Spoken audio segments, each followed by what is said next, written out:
asseyez-vous. Et nous allons continuer à chanter. De ce voyage que nous avons entrepris, il y a une chose qui nous retient, le péché.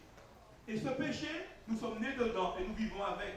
Mais le Seigneur nous a dit qu'il peut nous aider à nous en sortir. Nous allons le chanter. Veux-tu briser du péché le pouvoir? La force est dans qui? La force est dans qui? Alléluia. Chantons ce chant. Veux-tu briser du péché le pouvoir?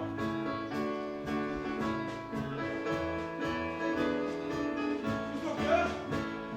Veux-tu briser du péché le pouvoir? La force est en Christ, la force est en Christ. Si dans ton cœur tu veux le recevoir, la force est dans le sang de Christ. Je suis fort, fort, oui, plus que vainqueur par le sang de Jésus. Je suis fort, fort, oui, plus que vainqueur par le sang de Jésus, mon sauveur. Je vous arrête. Quels sont ceux qui sont convaincus qu'ils sont forts par le sang de Jésus-Christ? Non, vous n'allez pas le faire, vous allez dire Amen. Quels sont ceux qui sont convaincus? Si vous êtes convaincus, on ne peut pas chanter comme ça. Parce que les personnes qui passent dehors là ne sont pas convaincues. Mais si nous chantons avec force, puissance, avec conviction, ils vont se dire, mais qu'est-ce qui se passe ici? Et ils vont venir, ils vont se dire, moi aussi je veux être convaincu. Alors nous allons reprendre ce chant avec tout notre cœur. Veux-tu briser du péché le pouvoir? Première chose. Veux-tu briser du péché le pouvoir? La force est en Christ, la force est en Christ. Si dans ton cœur tu veux le recevoir, la force est dans le sang de Christ.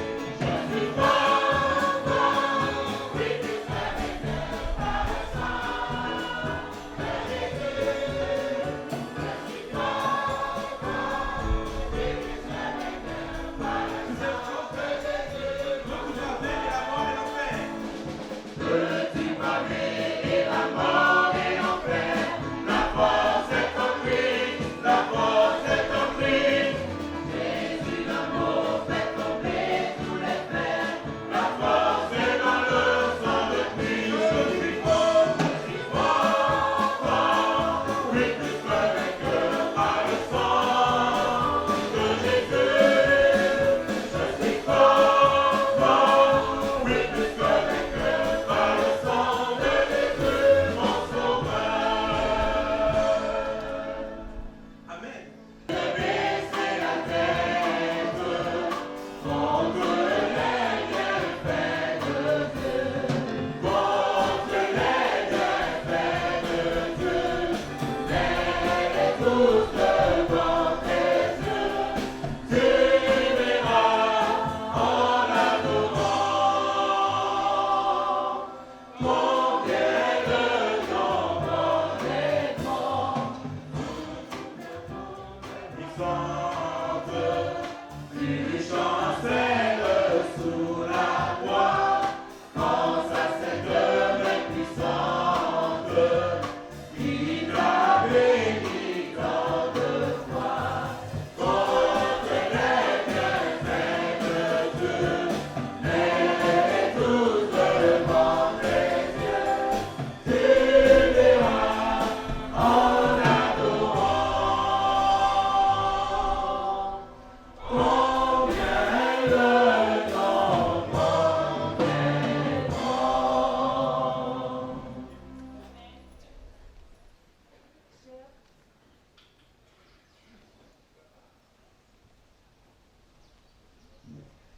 Chers adorateurs du Seigneur, bonjour.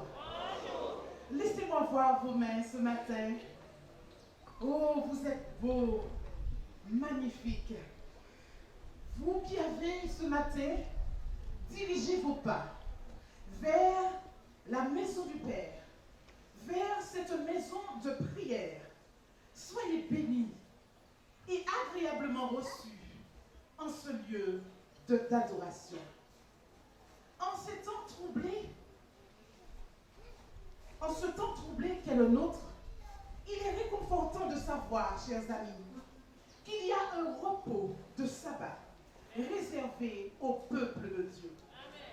Car repose, qui entre dans le repos de Dieu, se repose de ses œuvres, comme Dieu s'est reposé des siennes. Hébreux chapitre 4, versets 9 et 10. Que ce jour soit pour nous un jour de délices, un jour d'exaucement de nos prières, de renouvellement physique et de joie fraternelle et spirituelle.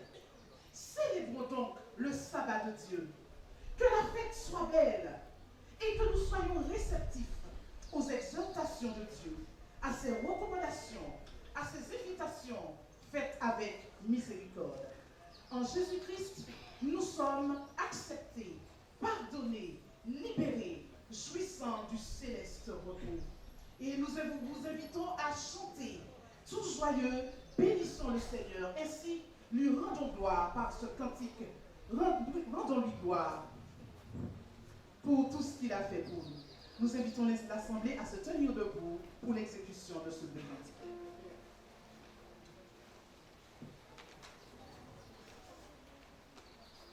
Nous chanterons la première et la dernière strophe.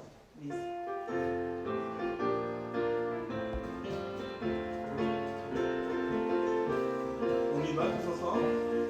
Tout joyeux, bénissons le Seigneur, chantons et célébrons ses louanges, adorons avec foi le Sauveur, nous joignons au céleste phalange. Gloire à Dieu, que ce chant retentisse en tout lieu. Gloire à Dieu, que ce chant retentisse en tout lieu. Nous voulons en retour mon Sauveur, n'aimez pas reçu toute autre chose, comme ton amour dans notre cœur, et puis de chaque de nous dispose. Gloire à Dieu, que ce chant retentisse en tout lieu. Gloire à Dieu, que ce chant retentisse en tout lieu.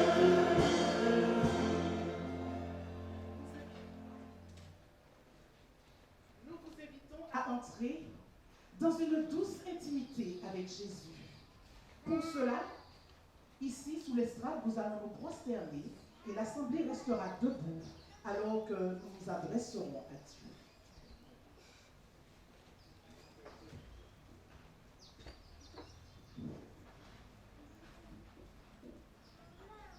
Notre Dieu, notre Père, nous te remercions pour ce privilège que tu nous accordes à cet instant qui est devant toi, te demander pardon si toutefois nous avons fait ce qui est mal à tes yeux.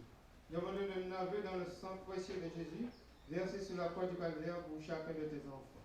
Seigneur, nous demandons de nous aider à reconnaître nos faiblesses, nos défauts, et que nous puissions les confesser et que ton nom soit glorifié. Nous te remercions pour cette semaine de labeur que tu nous as permis de passer sous ton regard béni. Nous te remercions pour tout le bienfait manifesté envers chacun de tes enfants. Nous te demandons de nous aider à passer un bon sabbat sous ton regard béni. Veuille nous donner la sagesse, l'intelligence à comprendre tout ce que tu as nous dit ce matin. Aide-nous tous à glorifier ton bon nom et que permets que le corps du sabbat soit selon ta volonté. Bénis chacun de nous, fortifie-nous tous. Aide-nous tous à passer un bon sabbat. Au nom de Jésus, pour ta gloire. Amen.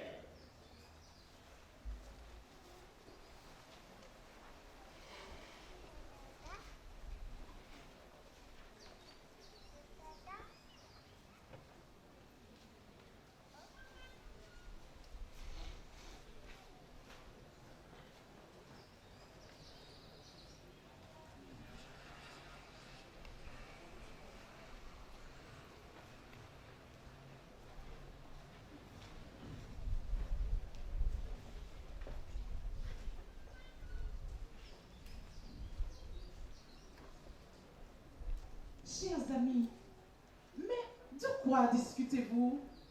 Mais de l'arc-en-ciel, voyons. L'arc-en-ciel? Oh! Le saviez-vous? Le premier arc-en-ciel fut envoyé à Noé par Dieu en tant que promesse, selon laquelle Dieu ne jugerait plus jamais le monde par le déluge. La promesse authentique de l'arc-en-ciel est éternelle. L'arc-en-ciel entoure le trône de Dieu. Cet arc-en-ciel multicolore, visible dans le ciel, présente toutes les couleurs du spectre de la lumière blanche du soleil. Il représente la superbe apogée de l'autoportrait de Dieu. Sa beauté nous immobilise où que nous nous trouvions. Il est complet et admirable. Ce matin, les 7 couleurs fondamentales de l'arc-en-ciel sont présentes et elles voudront vous adresser un message d'édification. Écoutez.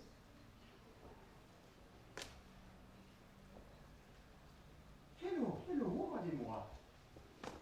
Je suis le rouge qui représente le sens circulant, actif et dispensateur de la vie. Le sang libérateur du sacrifice de Jésus. Hello, regardez-moi. Je suis la couleur rouge, couleur de l'amour et de la miséricorde.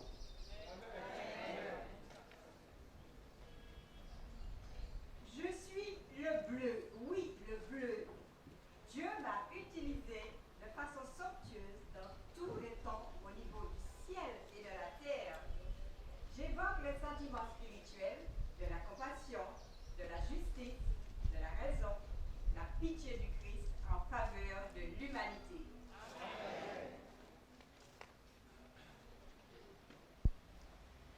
Je suis le vert, la couleur majoritaire. Oui, il y a plus de vert sur la terre que toutes les autres couleurs. Regardez autour de vous, les prés, les montagnes, les vallées. J'ai été choisi par Dieu pour les champs, les plantes et les arbres et les forêts. Je suis la couleur de l'espoir.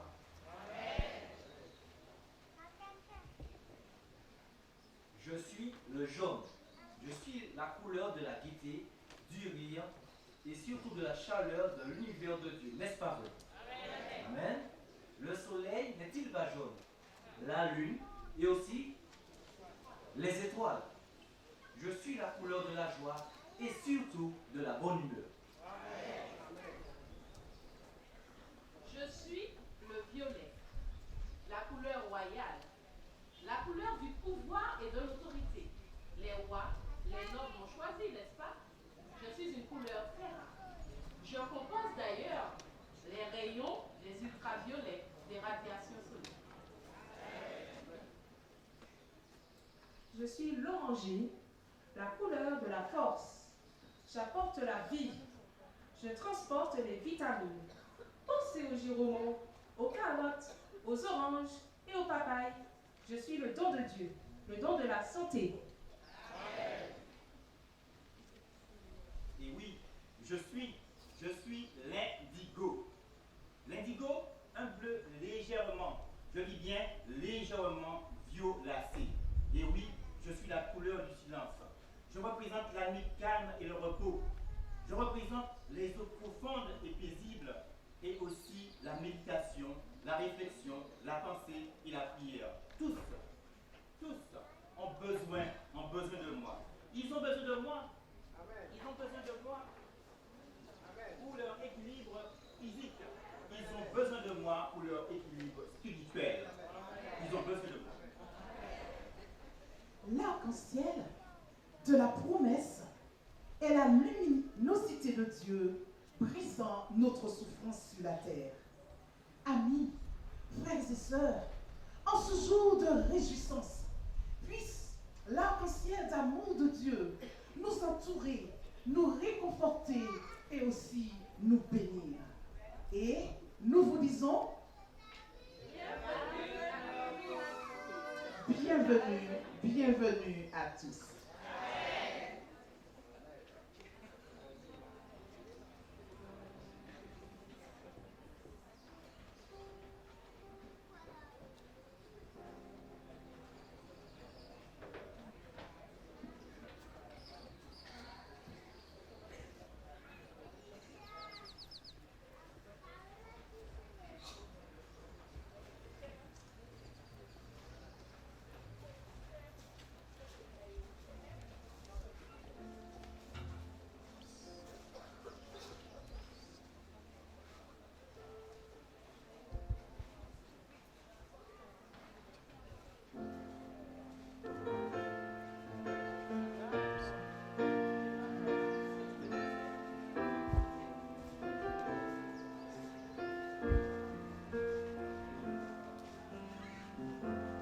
Il y a des jours où je veux crier, mais de force pour pleurer. Quand au fond de moi je me sens souillé, c'est comme si tu disparaissais. Oh, j'ai dû te faire mal en ne pensant qu'à moi. Je me sens si faible, viens et relève-moi. Je reviens vers toi. Prends-moi dans tes bras, quand j'ai besoin de toi. Viens et reste au moi.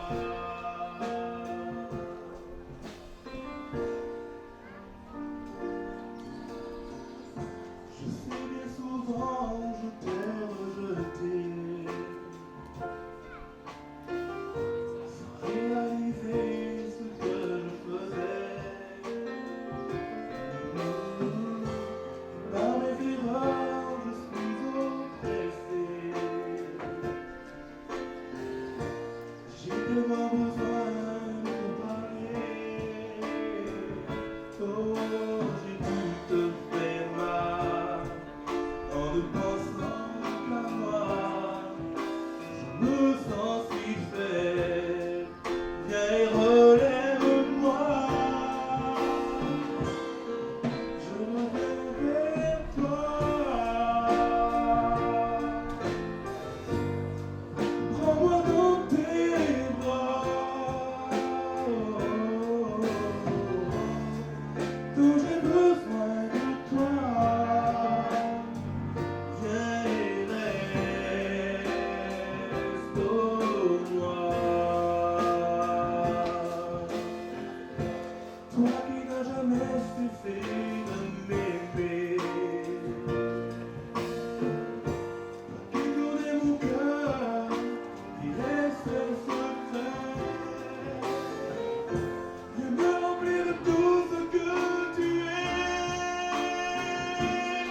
pour qu'enfin je sois libéré.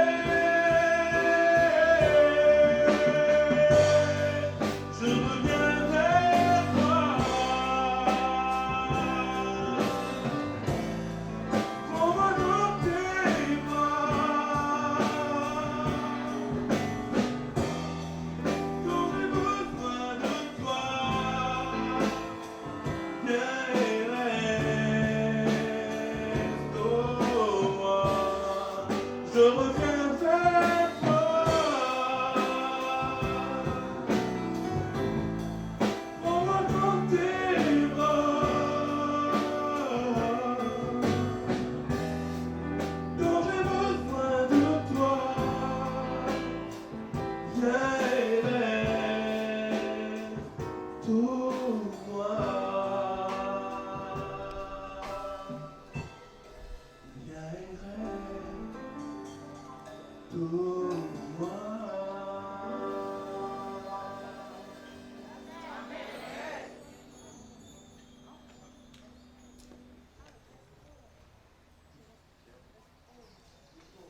Chers frères et sœurs, bonjour. Amis visiteurs, bonjour. Je m'appelle Olivier Amiot, je suis de l'église de Casse-Pilote. Et en ce matin, je vais vous conter le bulletin d'émission. Mais qu'est-ce que le bulletin d'émission? Eh bien, c'est...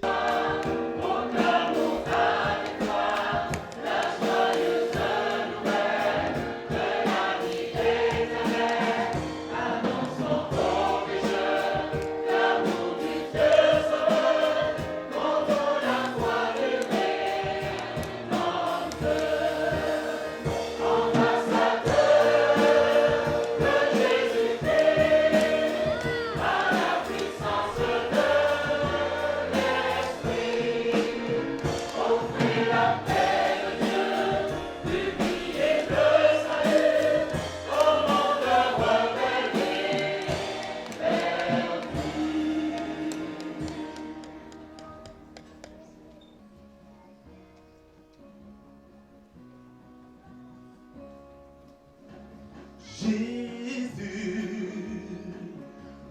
célébrons tous ta victoire, Jésus.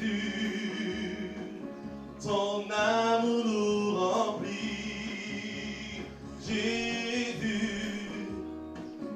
Oh, quelle joie tu nous libères, Jésus. Ta mort nous rend la vie.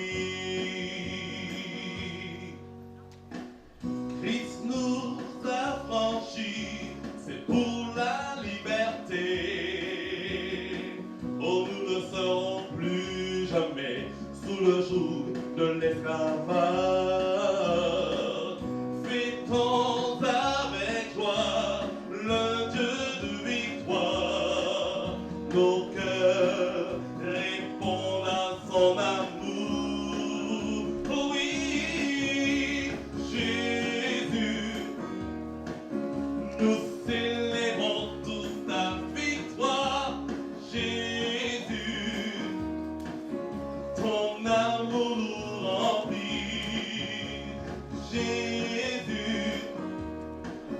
Oui, quelle joie tu nous libères, Jésus. Ta mort nous rend la vie. Rends-nous son esprit, de la peur nous libère. Sans crainte avançons vers lui, le chemin est ouvert. Et là devant lui, recevons la paix. Nos cœurs répondent à son amour, son amour, Jésus. Oh, nous célébrons tous ta victoire, Jésus. Ton amour nous remplit, Jésus. Oui, quelle joie tu nous libères, Jésus. Ta mort nous rend la vie. Tous avec moi, Jésus. Jésus. Oh, nous célébrons tous ta victoire, Jésus. Jésus, ton amour nous remplit, ton amour nous remplit. Oh Jésus, Jésus, quelle joie tu nous libères, quelle joie tu nous libères, Jésus. Ta mort nous rend la vie, Jésus. Toi tu nous libères, Jésus. Ton amour nous remplit, ton amour nous remplit, Jésus. Quelle joie tu nous libères, quelle joie tu nous libères, Jésus. Ta mort nous rend la vie. Exclamons Jésus. Amen. Jésus de mon cœur.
Par la puissance de l'Esprit.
notre chant Gloire, gloire, gloire, pour permettre au programme de continuer.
Venez, chantons avec allégresse à l'Éternel.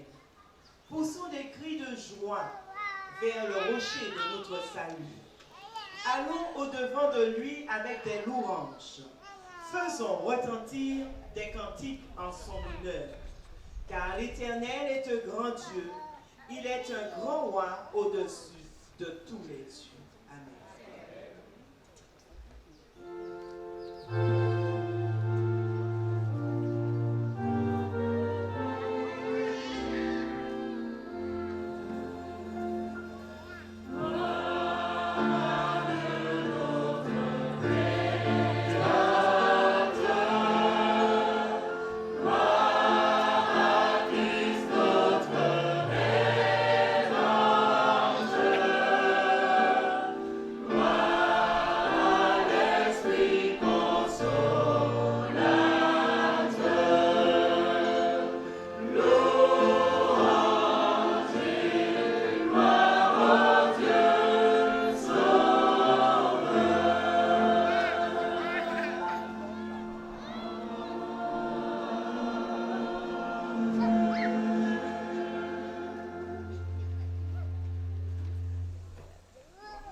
Nous implorons ta présence parmi nous en ce saint jour de sabbat.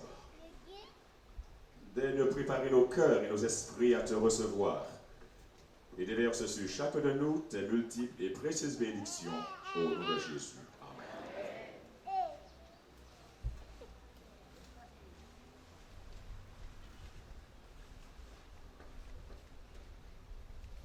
Amen. Nous ne les avons pas salués. Nous ne les avons même pas croisés ce matin. Nous ne les avons pas remarqués. Mais ils nous ont devancés. Et ils sont présents. Oui, ils sont là. Ils sont là nombreux ce matin pour refouler les armées démoniaques, pour proclamer la justice de Dieu. Oui, les anges de Dieu sont là et ils sont nombreux pour nous protéger du danger. Oui, j'en ai la conviction car Jésus est vivant. Ce groupe a pour devise d'aider dans la souffrance, de soutenir le projet de Dieu. Bienvenue à toi, amis. Bienvenue, frères et sœurs, en présence de notre roi Jésus ce matin. et en présence de ces célestes sentinelles. Merci à notre Dieu de nous mettre au bénéfice de sa grâce aujourd'hui. Soyez donc bienvenus, bienvenus.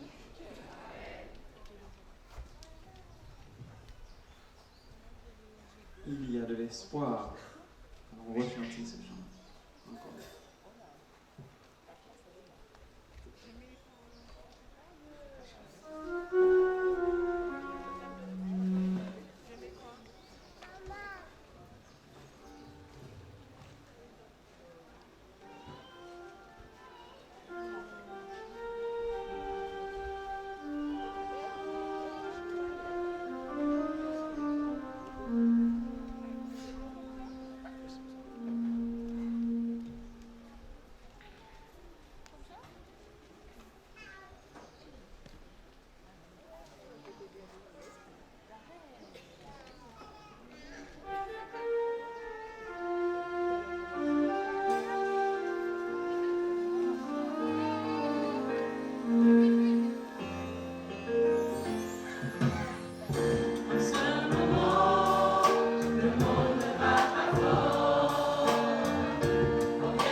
Nous ouvrons le Saint-Livre dans l'évangile de Matthieu au chapitre 6 et le verset 24. ne peut servir deux maîtres, car ou il haïra l'un et aimera l'autre, ou il s'attachera à l'un et méprisera l'autre. Vous ne pouvez servir Dieu et Mammon. Que l'Éternel bénisse l'influence de sa parole dans nos cœurs.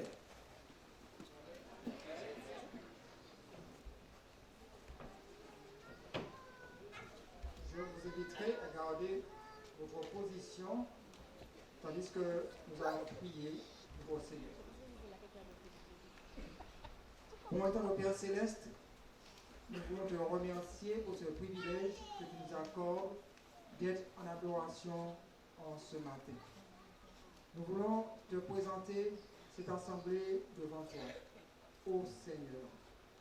Veuille pardonner à chacun de nous nos fautes, nos manquements, nos faiblesses. Veuille, ô mon Dieu, accepter notre adoration en ce matin. Nous te présentons celui qui aura le message à nous communiquer. Permets que nous soyons des auditeurs attentifs et que nous puissions comprendre cette parole sous l'influence de ton Saint-Esprit. Que tu bénisses les dîmes et les offrandes que nous allons recueillir et que celles-ci servent à l'avancement de ton œuvre et qu'elles se transforment en âme gagnée. Nous te présentons chacun de ceux qui ont des difficultés, qui ont des problèmes. Permets, Seigneur, que dans leur esprit, ils comprennent que c'est toi le seul espoir. Nous te prions ce matin par les mérites de ton béni Fils Jésus et pour ta gloire. Amen. J'invite l'Assemblée à s'asseoir. Merci.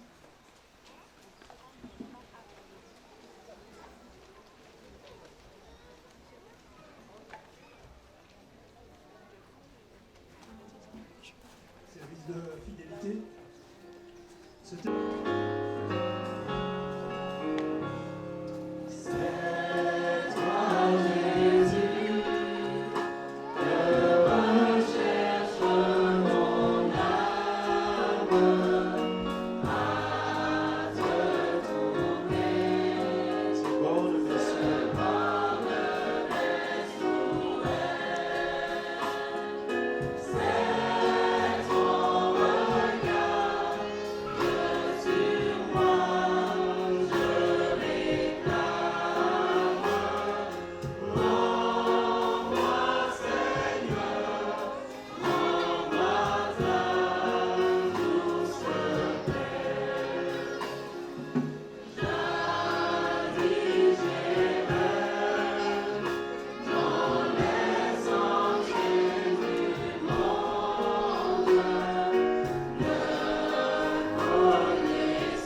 Bonjour, chers amis.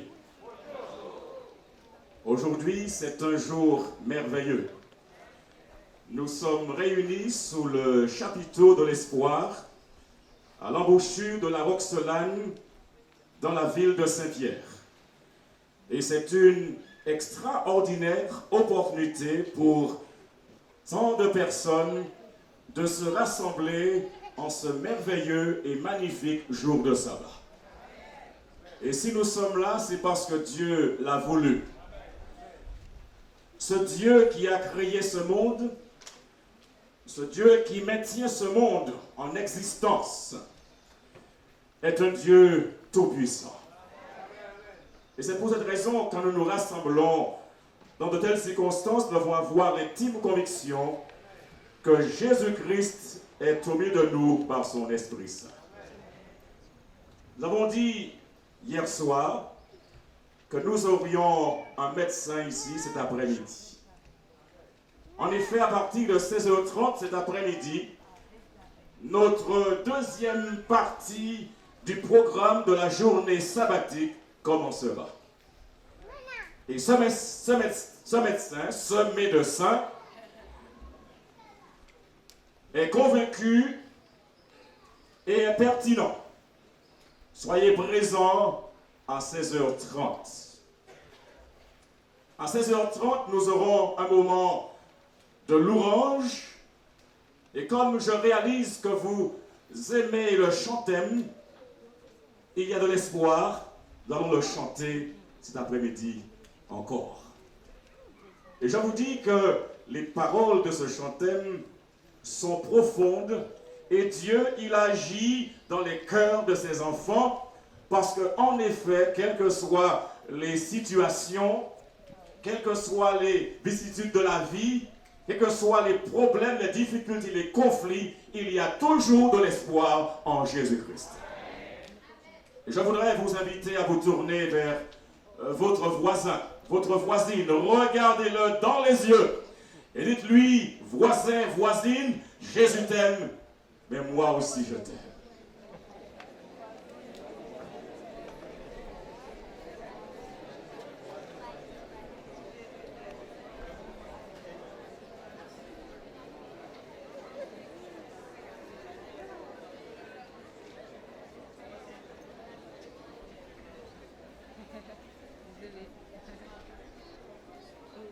C'est tout ce qu'il nous faut de savoir que Jésus nous aime.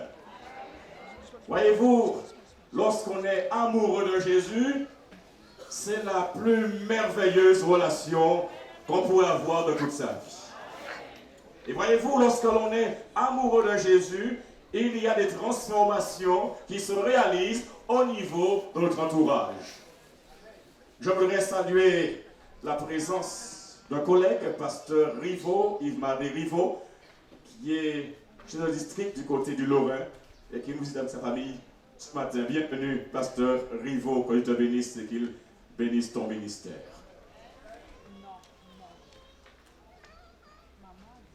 Ce matin, nous voulons mettre en évidence le choix qui compte. Le choix qui compte. Et Dieu permet à ce message d'atteindre toute la Martinique, mais aussi le monde entier par le biais de l'Internet. Et je voudrais encourager la Radio Espérance qui accomplit un travail merveilleux qui permet à cet évangile d'être transmis dans tous les coins et recoins de la planète. Que Dieu bénisse les auditeurs de Radio Espérance. Que Dieu bénisse l'influence de cette radio sur la population martiniquaise. Et nous pourrions dire la population mondiale. Et nous sommes ce matin très heureux de pouvoir partager ce message d'espoir. Mais toutes les fois où le message est présenté, nous sommes placés devant un choix. C'est pourquoi ce matin, je voudrais parler du choix qui compte et vous inviter à retourner à un texte qui a été lu tout à l'heure de l'évangile selon saint Matthieu, chapitre 6, verset 24. Matthieu, chapitre 6, verset 24. Nous lisons dans Matthieu, chapitre 6, verset 24. Vous avez cherché ce texte. Nous lisons ensemble. Nul ne peut servir deux maîtres, car ou il haïra l'un et aimera l'autre, ou il s'attachera à l'un et méprisera l'autre. Vous ne pouvez servir Dieu et Mammon. Prions le Seigneur. Et maintenant, bon Père éternel, prends possession de ton serviteur. Cache-le dès la croix afin que tu sois vu et que ton message soit entendu au nom de Jésus. Amen. Nul ne peut servir deux maîtres, car ou il haïra l'un et aimera l'autre, ou il s'attachera à l'un et méprisera l'autre. Vous ne pouvez servir Dieu et Mammon. Mes chers amis, vous ne pouvez manger votre gâteau et l'avoir encore. Vous ne pouvez être à Saint-Pierre et à Casse-Pilote en même temps. C'est pourquoi vous avez fait le choix d'être à Saint-Pierre aujourd'hui pour adorer Dieu en esprit et en vérité. Vous ne pouvez être à Jésus-Christ et à Satan en même temps. Il n'y a aucune commune mesure entre la lumière et les ténèbres. Il n'y a aucun compromis entre le diable et Jésus-Christ. Les deux sont diamétralement opposés. C'est pourquoi il est important de faire un choix. Vous ne pouvez servir deux maîtres parce que à un moment ou un autre, il vous faudra faire un choix. Ce n'est pas possible de servir deux maîtres. Pas possible de se concentrer sur deux choses à la fois. Essayer de servir Dieu de cœur partagé, c'est être instable dans toutes ces entreprises. Voyez-vous, mes amis, lorsque l'on a un pied ici et un pied là-bas, on n'est pas stable. Il faut faire un choix. Les chrétiens qui aiment Jésus, qui veulent suivre Jésus, qui veulent obéir à Jésus, font le choix absolu d'être à Jésus-Christ. Les intérêts et le caractère de ces deux maîtres sont diamétralement opposés. L'un tire dans un sens et l'autre dans le sens contraire. Il faudra vous déterminer. Il n'y a pas de position neutre. En effet, celui qui n'est pas entièrement à Dieu est absolument du côté du diable. Celui qui n'est pas avec Dieu est absolument du côté du diable. Il n'y a pas de position neutre. Hello? On ne peut pas être à Dieu et à Satan en même temps. Il n'y a pas de position neutre. Il nous faut faire un choix. Les ténèbres et la lumière ne peuvent occuper le même espace en même temps. C'est impossible de servir à la fois Dieu et Mammon parce que leurs demandes sont irréconciliables. Ceux qui servent Mammon sont les esclaves de Mammon, exécutent ses ordres, qu'ils le veulent ou pas. Voyez d'ailleurs ce que dit Matthieu, chapitre 6, verset 16. Matthieu, chapitre 6, verset 16. Matthieu, chapitre 6, verset 16. Et nous lisons dans Matthieu, disons dans Romains, chapitre 6, verset 16. Romains du moins, chapitre 6, verset 16. Nous lisons, vous avez trouvé, notez en quelque part ce texte, vous en aurez besoin plus tard. Romains, chapitre 6, verset 16, nous lisons ensemble maintenant. Nous y allons. Ne savez-vous pas qu'en vous livrant à quelqu'un comme esclave pour lui obéir, vous êtes esclave de celui à qui vous obéissez, soit du péché qui conduit à la mort, soit de l'obéissance qui conduit à la justice. Ne savez-vous pas qu'en vous livrant à quelqu'un pour lui obéir, vous êtes esclave de celui à qui vous obéissez? Et si c'est l'esclavage du péché, cela conduit à la mort. Mais si on obéit à Jésus-Christ, cela conduit à la justice. Il y a donc un choix à faire. Il y a une position à adopter. Il y a une détermination à faire. Écoutez-moi, mes chers amis. C'est un nom qui est très long. Edward, Albert, Christian, George, Andrew, Patrick, David. Ça, c'est un très long nom. Eh bien, simplement pour dire, ici, le duc de Windsor, il savait que de tels choix n'étaient pas faciles. Et une fois, il lui a fait un choix difficile.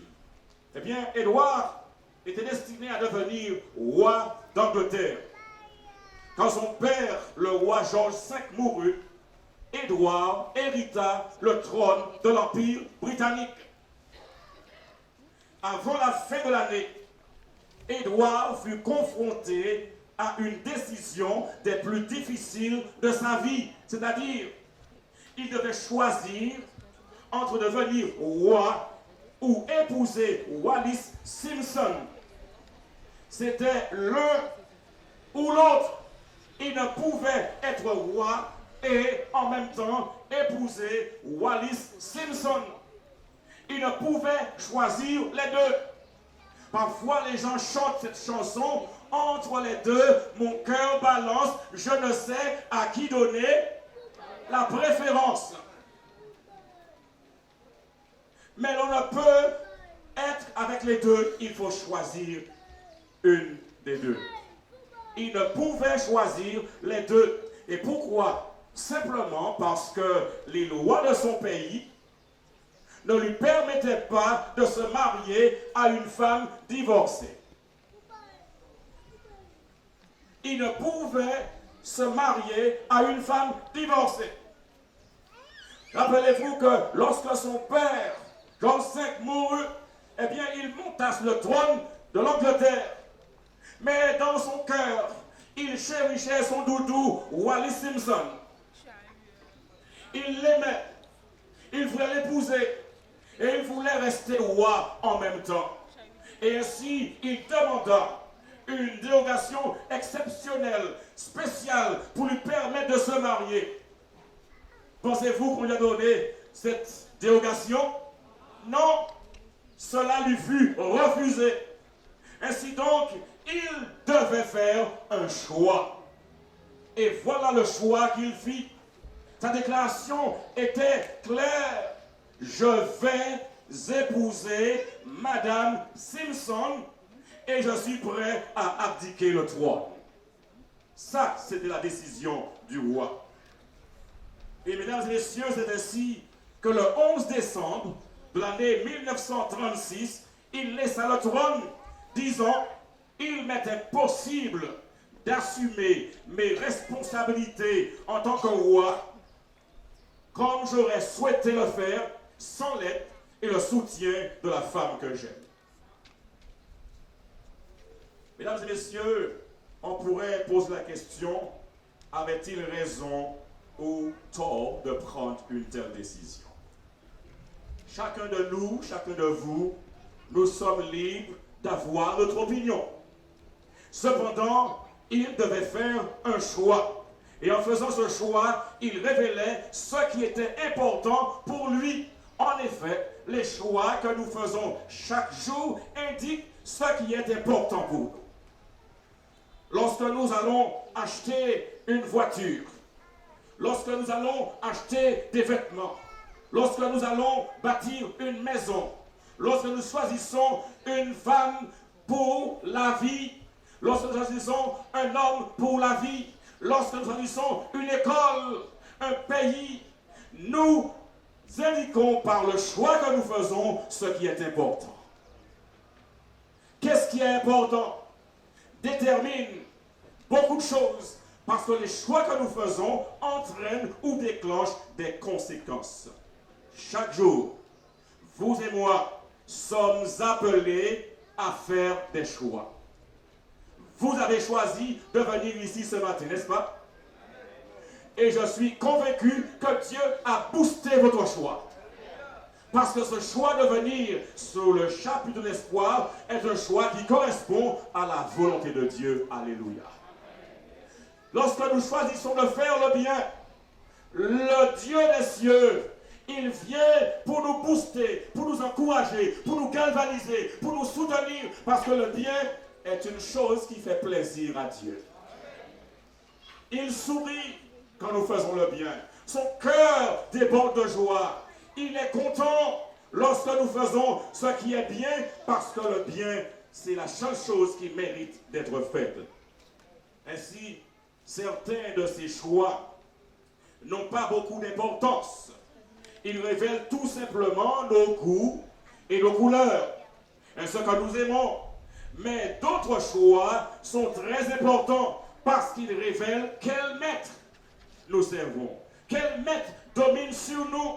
Là où nous faisons ce choix qui est important indique clairement de quel côté nous sommes.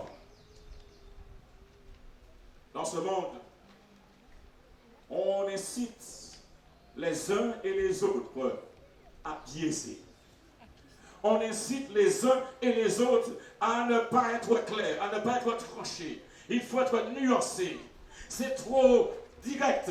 On incite les gens à avoir des comportements plus flexibles. Et ce n'est pas absolument nécessaire. On peut toujours trouver une autre façon de faire. La question du sabbat, on peut le contourner. Et pourquoi ne pas faire comme tout le monde? Finalement, vous êtes des empêcheurs de tourner en rond.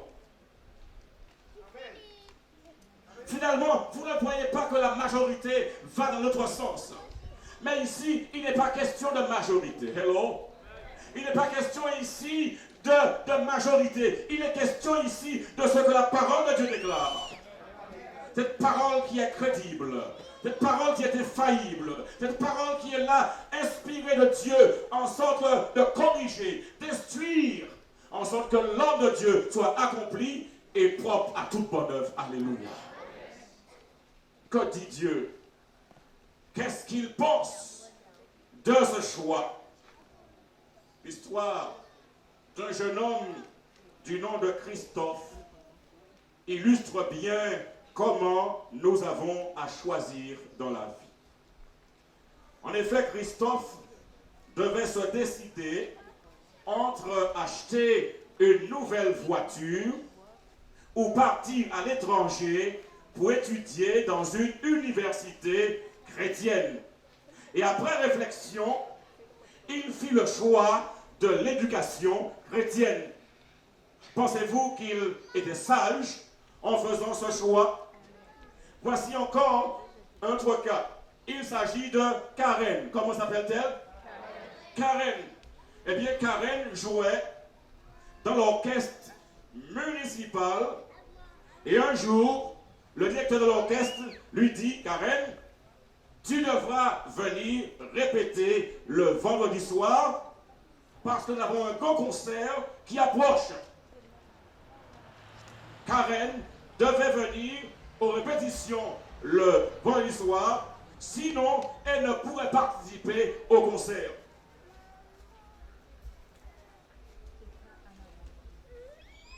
Et mes amis, Karen avait lu la parole de Dieu.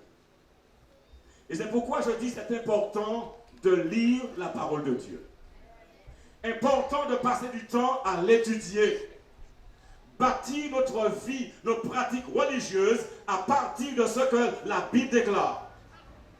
Bâtir nos pratiques religieuses à partir de la volonté de Dieu. Et Karen avait lu dans la Bible que le jour commence au coucher du soleil. Hello? Le jour commence au coucher du soleil. Et que demandait-on à Karen de faire? De venir répéter le vendredi soir. Dans la tête de Karen, sa compréhension biblique du commencement du jour, c'était clair que venir répéter le vendredi soir était venir répéter le sabbat. Et Karen ne voulait pas compromettre sa relation avec Jésus-Christ. Et ainsi, Karen a refusé de jouer au concert parce qu'elle voulait rester loyale à son Dieu qui disait « Souviens-toi du jour du repos pour le sanctifier ». En effet, ce concert n'était pas un concert qui était à la gloire de Dieu. Et c'est pourquoi il est important de distinguer entre ceux qui glorifient Dieu et ceux qui ne le glorifient pas. Pasteur Mélina tout à l'heure nous a enseigné en prenant ces textes que tout ce que nous devons le faire pour la gloire de Dieu. Que vous mangiez, que vous buviez, que vous fassiez quelque autre chose, faites tout pour la gloire de Dieu. Et Karen aimait Jésus. Karen respectait la parole de Dieu, respectait l'amour de Dieu, et ainsi elle a refusé de venir répéter le vendredi soir, qui dans la Bible était le début du sabbat, afin de ne pas être en porte-à-faux avec ce qu'elle a déclaré. Ainsi, elle a fait ce choix de ne pas jouer au concert. Il y a des choix que nous devons faire, et parfois ceci nous exclut de certaines choses. Mais quand on connaît ce que Jésus dit, on est décidé à mettre en pratique sa parole, même si cela ne va plaisir aux autres. Mais du moment où cela fait plaisir à Dieu, c'est ce qui compte. Chers jeunes, cela va arriver quand vous présentez des choses dont vous êtes sûrs sont opposées à la volonté de Dieu. Que ce soit dans le quartier, que ce soit à l'école, en voyage ou ailleurs, n'ayez pas peur. Mais les jeunes qui sont courageux, ce sont des jeunes qui, sur la base de leurs convictions, sur la base de la parole de Dieu, sont à même de dire oui ou de dire non. Et quand on vous présente la drogue, il faut pouvoir dire non. Parce que Dieu déclare, votre corps est le temple du Saint-Esprit. Et quand on vous dit, allez avec moi dans ce petit coin-là, on va avoir du beau temps, parce que l'on sait que les relations sexuelles, c'est pour ceux qui sont mariés, on est en même de dire non.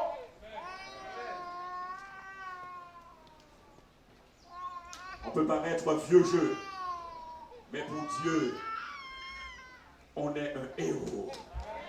Pour Dieu, on est un héros. Et Dieu, il bénit ses comportements.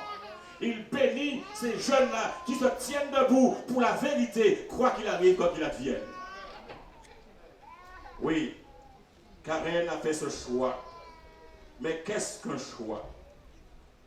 Un choix, qu'est-ce que c'est? C'est un ensemble au sein duquel un individu ou un groupe doivent sélectionner une ou plusieurs options. C'est le processus par lequel cette sélection se fait. Le choix est un pouvoir. Qu'est-ce que j'ai dit? Le choix est un pouvoir. C'est pourquoi on parle parfois de faculté de choisir, de la préférence accordée à une personne ou à une chose. Nous voulons tous vivre, n'est-ce pas? Nous voulons tous vivre. Et tous les hommes sont inclus dans le plan de Dieu de sauver la race humaine. Le sacrifice de Christ est suffisant pour payer le prix pour tous. Et son pouvoir est à même de régénérer toutes les vies. Je voudrais vous dire ce matin que c'est le désir de Dieu. C'est sa volonté que tous les hommes soient sauvés. Et personne n'est exclu de manière arbitraire de ce plan. Le désir de Dieu, la volonté de Dieu, c'est que vous et moi, nous soyons sauvés. D'ailleurs, Jésus est venu. Il a donné sa vie à la croix du calvaire pour que nous soyons sauvés. Sa vie est un exemple pour nous. Et tous ceux qui acceptent son sacrifice substitutionnaire et son pouvoir reçoivent les bénédictions promises. Je voudrais vous inviter à lire dans Jean chapitre 1, verset 12. Jean chapitre 1, et nous lisons le verset 12. Jean chapitre 1, verset 12 déclare, et nous lisons ensemble, « Mais à tous ceux qui l'ont reçu, à ceux qui croient en son nom, elle a donné le pouvoir de devenir enfants de Dieu, lesquels sont nés. » À tous ceux qui l'ont reçu, ceux qui croient en son nom, elle a donné le pouvoir de devenir enfants de Dieu. Nous pouvons devenir enfants de Dieu si nous recevons Jésus-Christ dans notre vie. Si nous croyons en Jésus-Christ, nous avons le pouvoir de devenir enfants de Dieu. Et tout cela se fait par le choix que nous faisons. À tous ceux qui l'ont reçu, il faut choisir de le recevoir. Parfois, quelqu'un vient chez nous et nous ne voulons pas recevoir cette personne. Ça sonne ou ça frappe, mais on entend, mais on n'ouvre pas. Ou alors un appel arrive, le téléphone sonne, et on regarde, on voit le nom apparaître, et on dit je ne vais pas répondre à cet appel. Le téléphone sonne, et ressonne, et ressonne, et on ne répond pas. On ne veut pas entrer en contact avec cette personne. Ça ne se fait pas à Saint-Pierre ni à Casse-Pilote, ça c'est dans les pays loin de la Martinique. Quand ça sonne à Martinique, à Saint-Pierre, eh bien tout le monde répond. On prie allô, allô, allô, oh, content de te voir. Et parfois il y a des choses bizarres qui se font. On moquerait, pourquoi on appelle maintenant? Et puis quand on va au téléphone, eh bien la déclaration est différente. Une gentillesse débordante. Et on voit la contradiction qu'il y a entre le comportement d'avant et celui d'après. Ceux qui l'ont reçu, ceux qui ont cru en son nom, elle a donné le pouvoir de devenir enfant de Dieu. Et le terme pouvoir ici, c'est exousia, qui signifie autorité, le droit, le pouvoir de choisir. Ainsi donc, mes amis, personne ne peut vous dire que vous ne pouvez pas faire ceci. Parce que Dieu vous a donné l'autorité, le pouvoir, le droit de choisir. Et ça, c'est, comme je dis, une bombe atomique. Personne ne peut vous ravir ce pouvoir. Si quelqu'un veut marcher avec Jésus, si un jeune veut suivre Jésus, si une personne veut obéir à la parole de Dieu, personne ne peut l'empêcher. Même pas le diable peut l'empêcher. Jésus est venu. Et quand on le reçoit, quand on croit en lui, il nous donne le pouvoir de devenir enfant de Dieu. Amen. Enfant de Dieu. Le choix est nôtre. C'est pourquoi l'Écriture déclare dans Jean chapitre 3 verset 16, car Dieu a tant aimé le monde qu'il a donné son Fils unique, afin que quiconque croit en lui ne périsse point, mais qu'il ait la vie éternelle. Amen. Nous ne sommes pas obligés de mourir, mais Dieu, il a mis un plan en opération. Dieu a tant aimé le monde, il a donné son Fils unique, afin que quiconque ici, sous ce chapiteau, quiconque entend ma voix, quiconque reçoit ce message, accepte Christ comme son Seigneur et Sauveur, ne périsse point, mais qu'il ait la vie éternelle. Il y a de l'espoir en Jésus-Christ. La situation n'est pas perdue. Importe ce qu'on vous a dit, enseignez, importe ce que vous pensez vous-même, la situation n'est pas perdue. Avec Jésus, il y a toujours une solution. Hello? Avec Jésus, il y a toujours une solution. Et dites-vous que votre situation n'est pas désespérée. Votre situation n'est pas perdue. Il y a toujours, avec Jésus, la possibilité de repartir à zéro. Toujours cette possibilité. Parce que Jésus, il est vivant. et il est vivant au siècle des siècles. Le dessein de Dieu est donc clair, mes amis. D'ailleurs, dans 2 Pierre, chapitre 3, verset 9, l'Écriture déclare, dans 2 Pierre 3, verset 9, le Seigneur ne tarde pas dans l'accomplissement de la promesse, comme quelques-uns le croient. Mais qu'est-ce qu'il fait? Il use de patience envers vous, ne voulant pas qu'aucun périsse, mais voulant que tous arrivent à la repentance. Bon Dieu, qu'à prend patience, et puis nous. Mais il use de patience envers nous. Sa volonté, ce n'est pas que nous périssions. Sa volonté, c'est que nous vivions. Sa volonté, c'est que nous nous repentions de notre vie opposée à sa volonté, opposée à son évangile, opposée à son désir. Sa volonté, c'est que nous nous repentions, que nous vivions. Ça, c'est la volonté de Dieu. Et c'est pourquoi il est patient envers nous.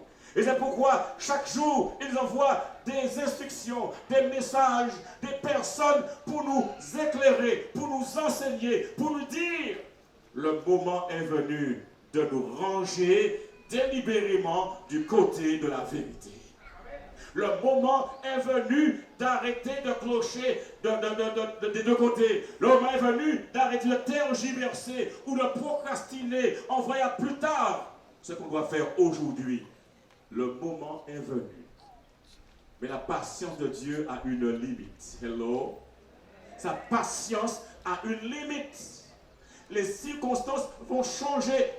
Les vents vont changer de direction. Et lorsque les vents changent de direction, c'est la catastrophe. Aujourd'hui, les choses sont favorables. Aujourd'hui, les lois sont de notre côté. Mais demain, ça peut changer. Alors venez à Jésus, tandis que la situation vous est ouverte, faites-lui confiance. Il connaît votre vie, il sait ce que vous endurez, il sait votre situation, et qui plus est, il sait ce que vous n'avez même pas la force de partager avec les autres, concernant ce que vous vivez dans le secret, les problèmes que vous avez, les pressions qu'on exerce sur vous. Jésus, il connaît toutes ces choses. Il use de patience envers vous. Le Seigneur ne tarde pas dans l'accomplissement de la promesse, comme quelques-uns le croient, mais il use de patience envers vous, ne voulant pas qu'aucun périsse, mais voulant que tous arrivent à la repentance. Il veut un changement de direction. Il veut un changement de vie. Il veut que nous arrêtions de nous vautrer dans le mal. Il veut que nous nous séparions du mensonge, nous séparions de l'hypocrisie, de l'alcool, de l'adultère, des idoles. Il veut que nous séparions de la drogue. Il veut que nous séparions de tout ce qui est opposé à sa volonté. Il use de patience. Hello? Il use de patience. Et si nous sommes attentifs, nous suivrons ses conseils. Cet alcool que nous ne voulons pas abandonner, si nous ne l'abandonnons pas, cet alcool-là va nous tuer. Cette femme qui n'est pas notre femme, que nous voyons, si nous ne l'abandonnons pas, ça va causer un problème très grave. Cette chose que nous pensons que personne ne connaît, un jour va éclater en plein jour. C'est pourquoi je dis, il faut nous repentir parce que Jésus ne tarde pas de l'accomplissement de la promesse. Ézéchiel, chapitre 33, verset 11, corrobore cette volonté de Dieu. Et il est dit dans Ézéchiel 33, verset 11, « Dis-leur, je suis vivant, dit le Seigneur l'Éternel, ce que je désire, ce n'est pas que le méchant meure, c'est qu'il change de conduite et qu'il vive. Revenez, revenez de votre mauvaise voie. Et pourquoi mourriez-vous, maison de Saint-Pierre, maison de Casse-Pilote, maison de Morne-Rouge, maison de prêcheurs, maison de Bellefontaine, maison de Font-Saint-Denis, maison d'Israël. Ce que Dieu veut, c'est que nous vivions. Je suis vivant, dit le Seigneur l'Éternel. Ce que je désire. Il nous dit clairement ce qu'il veut. Ce que je désire, ce n'est pas que le méchant meure, c'est qu'il change de conduite et qu'il vive. Et ça, c'est une parole d'amour. Dieu nous aime d'un amour incommensurable. Dieu ne prend pas plaisir à ce que nous passions par des moments difficiles, par la mort. Ce que Dieu veut pour vous et pour moi, c'est la vie. D'ailleurs, nous comprenons le sens du sacrifice de Jésus. Car Dieu a tant aimé le monde. Il a donné son Fils unique, afin que quiconque croit en lui ne périsse point, mais qu'il ait la vie éternelle. Dites-le à votre voisin, à votre collègue, à votre ami, à vos parents, à vos frères et sœurs. Ce que Dieu veut, c'est que nous séparions du mal parce qu'il veut que nous vivions. C'est ce qu'il veut. Si nous ne sommes pas sauvés, ce n'est pas la faute de Dieu, parce que Dieu a tant aimé le monde qu'il a donné son Fils unique afin que quiconque croit en lui ne périsse point, mais qu'il ait la vie éternelle. Les amis, l'homme a reçu une invitation et il doit faire un choix. Mais Dieu permet aux hommes de choisir s'ils veulent recevoir son salut ou pas. Mais personne ne sera sauvé contre son gré, contre sa décision. Ainsi donc, l'invitation est offerte à tous, mais la décision repose entre les mains de chaque individu. La décision repose entre les mains de chacun de nous. Nous sommes responsables. Considérons ce qui est dit dans Deutéronome, chapitre 30, versets 15 à 20.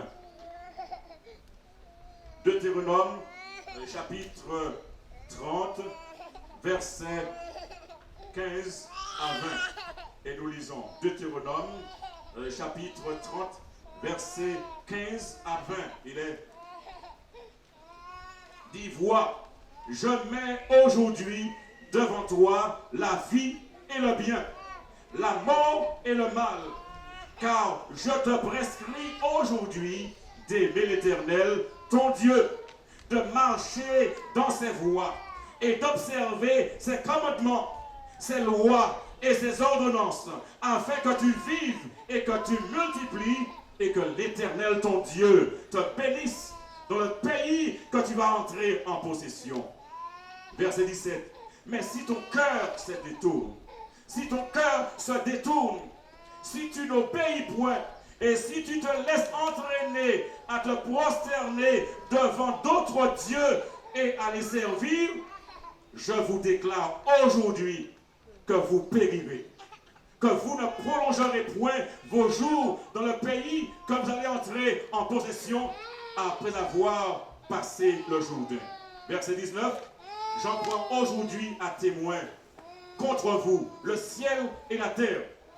J'ai mis devant toi la vie et la mort, la bénédiction et la malédiction. Choisis la vie afin que tu vives, toi et ta postérité, pour aimer l'Éternel, ton Dieu, pour obéir à sa voix et pour t'attacher à lui, car de cela dépend de ta vie et la prolongation des jours, et c'est ainsi que tu pourras demeurer dans le pays que l'Éternel a juré de donner à tes pères, Abraham, Isaac et Jacob. Ainsi, mes amis, il est important pour nous de comprendre que Dieu nous place devant un choix.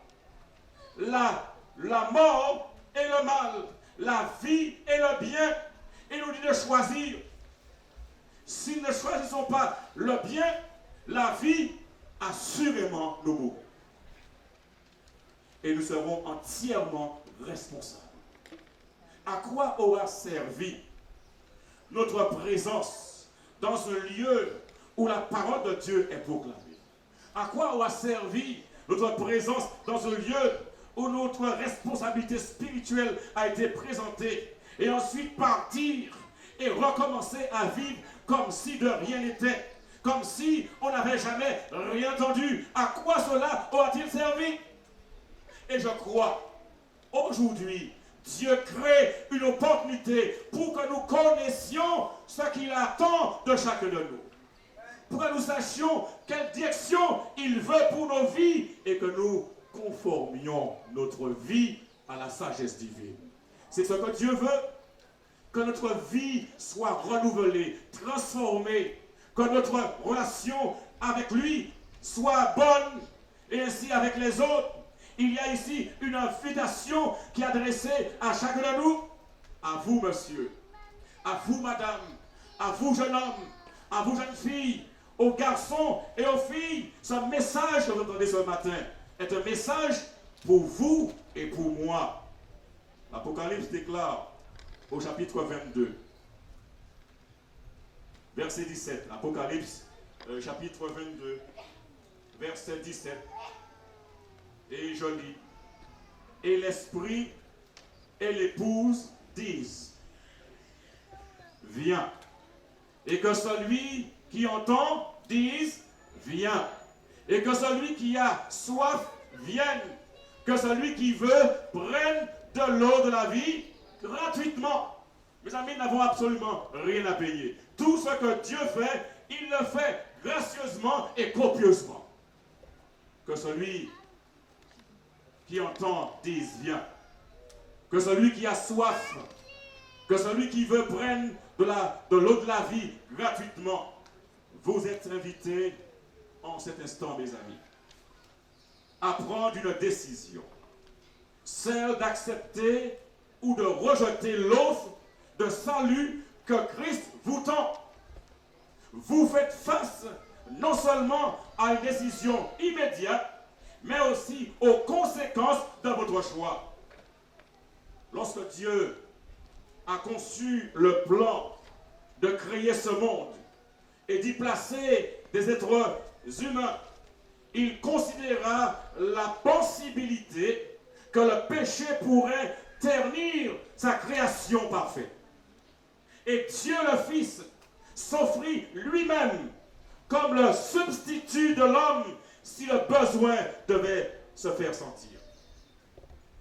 La décision avait été prise que dans l'éternité où le péché ferait son apparition, ceux qui accepteraient le Fils recevraient la vie éternelle et ceux qui le rejetteraient périraient. Aussi, mes amis, la conséquence de se joindre à l'un de ces deux groupes avait été décidée avant même qu'aucun humain existât. Aujourd'hui, vous avez l'opportunité de choisir le groupe auquel vous voulez appartenir. Mais vous n'avez rien à voir en ce qui concerne la détermination de ce que sera la destinée finale de chaque groupe au moment d'attribution des récompenses. Mais écoutez bien cela. Tous ceux qui choisissent Christ recevront le pouvoir purificateur et régénérateur ainsi que la récompense finale. Ceux qui rejettent l'offre du salut seront perdus à tout jamais. Oui, c'est vrai que ces résultats sont prédéterminés, prescrits, inaltérables, mais c'est votre choix, c'est notre choix qui détermine où vous irez, où nous irons. C'est votre choix, c'est notre choix qui détermine le type de récompense que nous recevrons, que vous recevrez. Voilà ce qui est dit dans 2 Corinthiens chapitre 5, verset 10. 2 Corinthiens 5, verset 10 déclare, et nous lisons ensemble, 2 Corinthiens 5, verset 10, « Car il nous faut tous comparaître devant le tribunal de Christ, afin que chacun reçoive selon le bien ou le mal qu'il aura fait, étant dans son corps. Il nous faut tous comparaître devant le tribunal de Christ. » Aujourd'hui, On échappe parfois au tribunal des hommes parce qu'on a un bon avocat, parce qu'on a ceci, parce qu'on a cela. Mais le tribunal de Dieu, personne n'y échappera. Tout le monde y passera. Il nous faut tous comparaître devant le tribunal de Christ afin que chacun reçoive selon le bien ou le mal qu'il aura fait étant dans son corps. C'est pourquoi l'apôtre Paul insiste dans Galates chapitre 6, versets 7 et verset 8. Il insiste et il nous ouvre les yeux et nous dit attention, attention, ne vous y trompez pas. On ne se moque pas de Dieu. Ce qu'un homme aura semé, il le moissonnera aussi. Celui qui sème pour sa chair moissonnera de la chair la corruption. Mais celui qui sème pour l'esprit moissonnera de l'esprit la vie éternelle. Je vous dis que Dieu, il prend note de tout ce que nous faisons.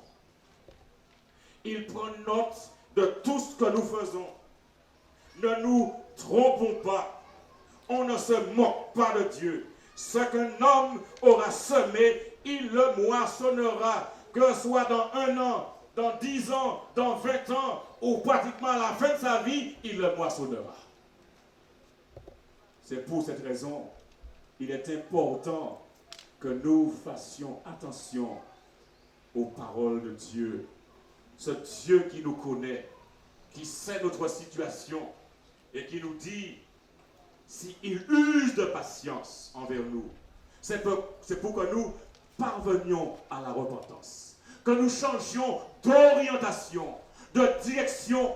Et si nous sommes sur une voie qui est opposée à sa volonté, cette voie-là qui conduit à la perdition, Jésus, il nous dit aujourd'hui, arrêtez-vous, changez de voie, changez de fréquentation, changez de compagnie, mettez de l'ordre dans votre vie, soyez vrai, soyez franc, soyez de seul côté, du côté du bien. Du côté du bien. Parce que la surprise sera grande. On ne se moque pas de Dieu. Ce qu'un homme, ce qu'une femme aura semé, la Bible déclare, il ou elle le moissonnera. Alors, je voudrais vous inviter ce matin à venir à Jésus. Je voudrais ce matin vous inviter à venir à Jésus, à donner votre vie, votre cœur. Peut-être que vous avez déjà donné votre cœur à Jésus, mais vous voulez le renouveler. Alors que nous chantons au 236, je voudrais nous inviter à réfléchir sur nos relations avec Dieu, avec nos voisins, avec nos semblables, à reconsidérer notre vie, à nous regarder et de manière objective, de manière spirituelle, à regarder notre situation et de voir si nous sommes vraiment dans la voie que Jésus veut que nous marchions. Et alors que je vous invite à vous mettre debout et que nous chantons ces paroles du 236, je voudrais ce matin nous inviter à réfléchir sur nos relations, nous inviter à réfléchir sur la voix de Dieu qui nous parle. Entends-tu, Jésus t'appelle, viens aux pécheurs, il t'attend. À cette voix si fidèle, tu résistas trop souvent. Laisse entrer le roi de gloire. Ouvre ton cœur à Jésus. Laisse entrer le roi de gloire. Hâte-toi de le faire. C'est l'opportunité qui est donnée à chacun de nous, à chacun de vous, de venir à Jésus, de donner votre vie à Jésus, de lui ouvrir votre cœur. Peut-être vous l'avez fait par le passé, mais ce matin, vous voulez le renouveler. Vous voulez renouveler votre choix de servir Dieu, de rester avec lui, de rester auprès de lui. Et alors que tu entends cette parole, entends-tu? Jésus t'appelle. Tu veux renouveler ton vœu. Tu veux renouveler ton choix de servir Jésus. Je t'invite à laisser ta place et à venir devant. Entends-tu Jésus t'appelle?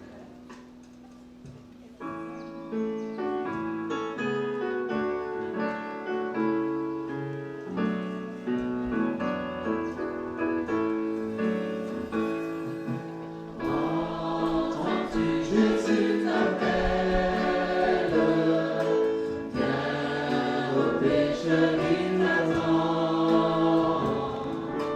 À cette voix si fidèle, tu résistes à trop souvent. Laisse entrer le roi de gloire. Ouvre ton cœur à Jésus. Laisse entrer le roi de gloire.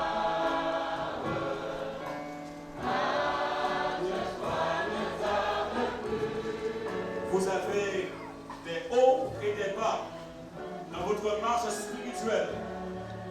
Vous êtes hésitant, chancelant. Vous voulez d'une marche sûre. Vous voulez aller dans une seule direction, celle que Jésus vous donne. Alors venez. Vous êtes jeune.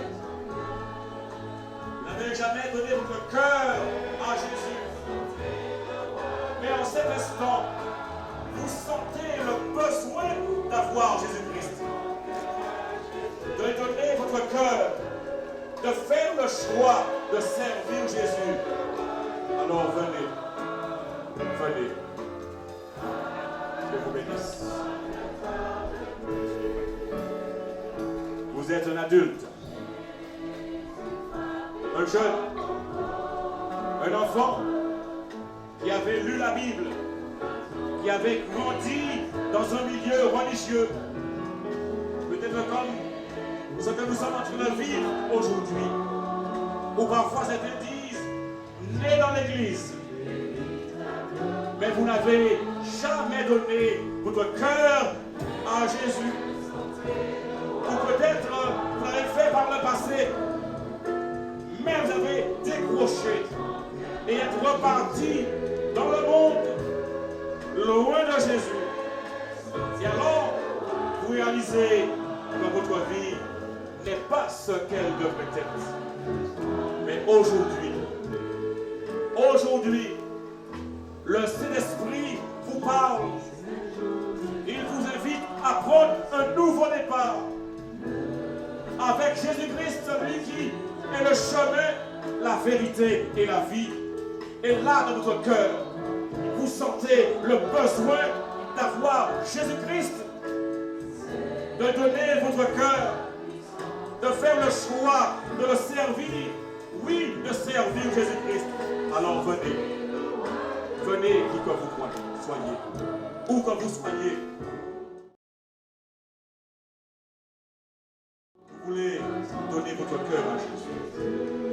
Vous voulez lui soumettre votre vie entière. Vous ne pouvez plus lutter seul, mais vous voulez que Jésus prenne la direction de votre vie. Alors, venez, n'hésitez pas. Faites-lui confiance. Venez, madame. Venez, monsieur. Ne pensez à quiconque, mais pensez à Jésus. Pensez à votre vie. Pensez à ce qu'il a fait pour vous. Dans quel état vous étiez. Et ce que Jésus a fait, il a fait des choses merveilleuses pour vous. Et s'il fallait témoigner aujourd'hui, cela serait extraordinaire. Alors je vous invite à venir. N'hésitez pas, l'appel est pour vous. Jésus, il invite ses enfants à se rassembler.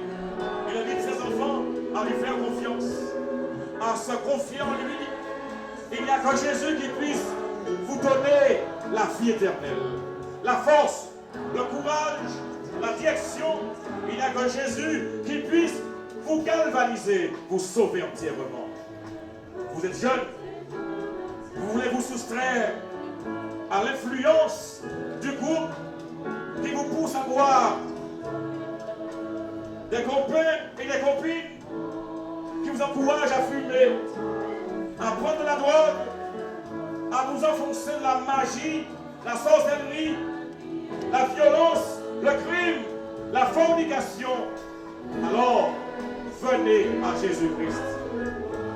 C'est ce qu'il vous faut aujourd'hui. C'est lui dont il vous faut pour votre vie. C'est lui qui est capable de faire la différence dans votre existence. Vous luttez avec un problème. Les mauvais esprits vous tourmentent. Le stress vous envahit régulièrement. Vous êtes au bord de la crise. Vous n'en pouvez plus. Vous êtes désabusé. Votre famille part en petits morceaux, en lambeaux. Vous êtes impuissant. Impuissant. Alors, je vous dis, venez. Jésus, il peut vous aider. Il peut aider votre famille. Il peut vous donner une nouvelle direction, un nouveau départ. Faites-lui confiance. Vous êtes harcelé sexuellement ou pris dans l'engrenage de la prostitution, de l'esclavage de la chair. Vous êtes pris dans la spirale des jeux et vous allez me dire, c'est miettes. Vous ne comprenez plus rien. Vous êtes persuadé à croire pendant longtemps que vous étiez maître de la situation, que vous contrôliez les choses, mais en fait, ce sont elles qui vous contrôlaient. Et jusqu'aujourd'hui encore, vous êtes malmené par cette situation. Alors venez, lâchez prise et venez à Jésus-Christ qui a la réponse par excellence à votre cas, à votre situation. Et aujourd'hui, avant de prier, je voudrais vous inviter à vous soumettre à Jésus-Christ. Y aurait-il d'autres personnes? D'autres personnes pour dire, Seigneur Jésus, je me soumets à toi. Je viens à toi. Je sais que tu peux m'aider. N'hésitez pas, n'ayez pas peur. Vous pouvez venir. Vous êtes pris sous le charme maléfique d'un homme, d'une femme. Vous n'arrivez pas à vous en dégager. Alors je vous dis, venez. Jésus peut vous délivrer. Jésus peut vous aider. Il est temps de prendre une décision. Donnez à Jésus-Christ une chance dans votre vie. Donnez à Jésus une opportunité dans votre vie. Alors que nous allons clore cet appel, je demande à Pasteur Régis si vous parlez à prier pour nous. Je voudrais inviter tous ceux et toutes celles qui n'ont pas encore accepté Christ comme leur sauveur personnel. Je voudrais les inviter à le faire maintenant. De dire, Jésus, je veux te suivre. Je t'accepte comme mon sauveur. Je t'accepte comme mon Seigneur pour la direction de la vie. Tous ceux et toutes celles qui veulent dire cela à Jésus, l'accepter comme leur sauveur, comme leur Seigneur, je demande de lever la main là où elle se trouve. Allons prier. Gloire à Dieu. Gloire à Dieu. Gloire à Dieu. Gloire à Dieu. Faisons confiance à Jésus. Y a-t-il quelqu'un ce matin qui veut prendre une décision pour dire, Seigneur Jésus, j'ai compris. J'ai compris ce que tu me demandes. Je ne veux plus résister. Je me soumets à toi. Parce que c'est toi qui as les paroles de la vérité. C'est toi qui as la vie. Je m'abandonne à toi. Je me soumets à toi. Je ne veux plus résister. Délivre-moi. Délivre-moi des mauvaises influences. Parce que je veux te suivre. Je te donne mon cœur. Je te donne ma vie. Et ce matin, vous voulez le signifier. Vous n'êtes pas peut-être devant, vous êtes à l'arrière, mais vous voulez le signifier. Vous voulez vous donner à Jésus-Christ, vous soumettre à lui. Levez la main là où vous êtes. Là où vous êtes, n'ayez pas peur. Ce que Dieu veut, c'est que nous soyons absolument à lui. Ce qu'il veut, c'est que nous soyons entièrement à lui. Entièrement consacrés à lui. Il sait et il prend notre décision. Et il a promis de nous accompagner, de nous soutenir, de nous diriger. Il a promis d'avec nous tous les jours jusqu'à la fin du monde. Pasteur Régis, j'invite à venir prier pour nous. À venir prier pour nous. Nous avons des pasteurs ici qui sont disposés à vous recevoir. Vous voulez aller jusqu'au bout avec Jésus-Christ. Vous voulez sceller votre engagement avec Jésus-Christ dans une relation intense. Vous voulez aller dans les eaux baptismales, confesser le bon de Jésus-Christ. Vous dites, Seigneur, je veux te suivre. Je veux être sauvé. Je ne veux plus tergiverser. Je ne veux plus rester dans cette situation-là. J'ai compris. C'est toi que je veux servir. Je veux être de ton côté. Ces pasteurs sont à votre disposition. Et ce matin, nous vous invitons, après la prière, après ce moment, de vous rapprocher de l'un d'eux. Moi aussi, suis disponible pour donner n'importe quel membre de l'équipe que le Seigneur vous accompagne. Pasteur,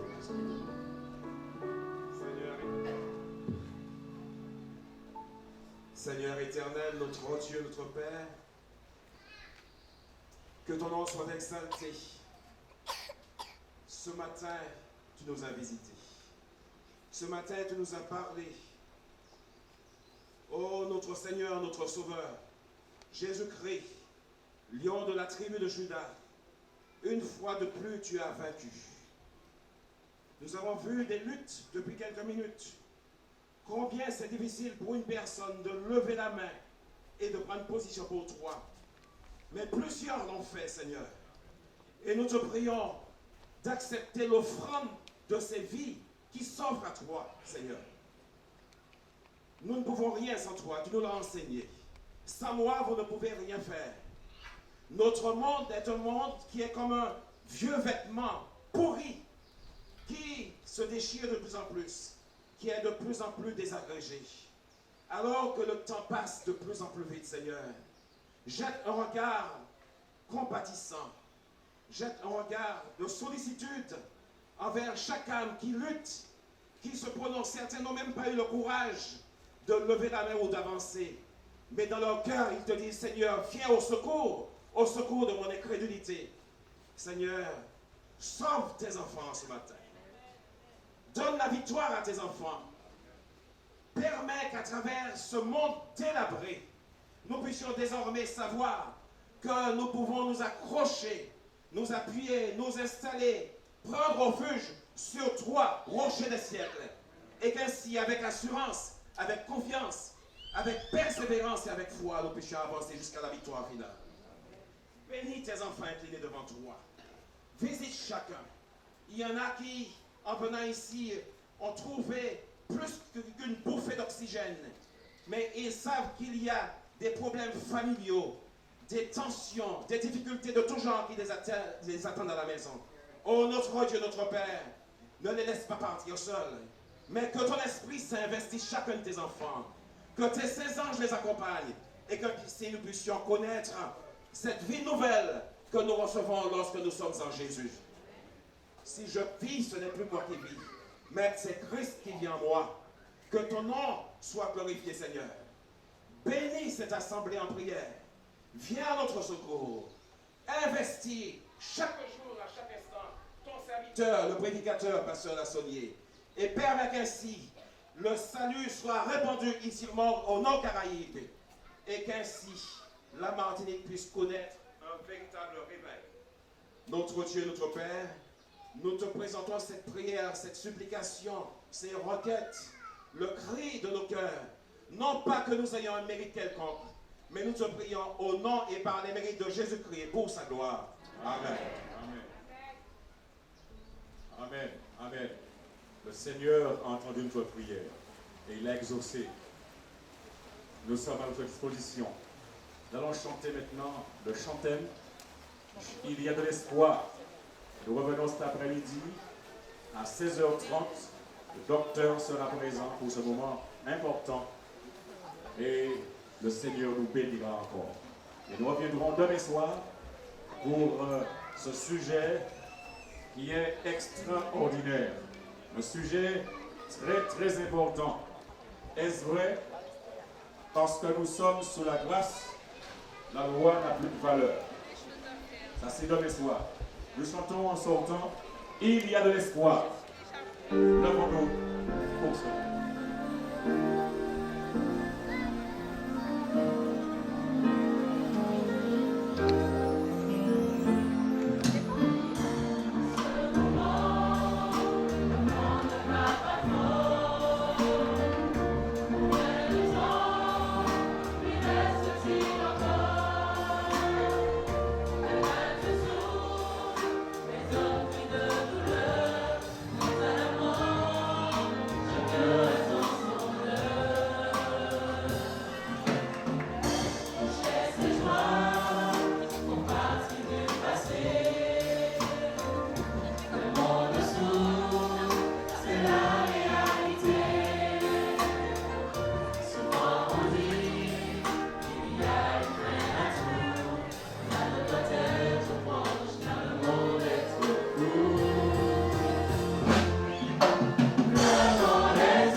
Good.